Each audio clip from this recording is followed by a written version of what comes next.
வச்சிருப்பாங்க?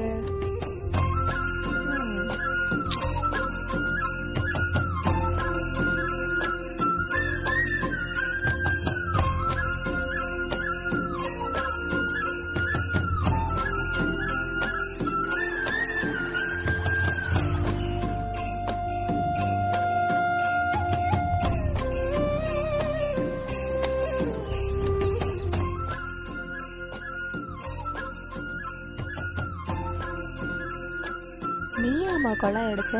ஆமாக்கா, நான் தான் அடைச்சேன். நிறைய தண்ணி வலிஞ்சு போகுது. பைப்பை மூடாட்டி தண்ணி எல்லாம் வேஸ்டா போயிடுன்னு எங்க டீச்சர் சொல்லி தந்திருக்காங்கக்கா. இந்த பாப்பா எப்படி பேசுது? அந்த காலத்துல நல்லா மழை பெஞ்சது, தண்ணிக்கு கஷ்டமும் இல்லை. இப்ப மழையும் பெய்யறது இல்ல, குடிக்க தண்ணியும் இல்ல, விவசாயத்துக்கு தண்ணியும் பத்தல. அதனால நீங்க எல்லாம் தண்ணிய வேஸ்ட் ஆக்காதீங்க.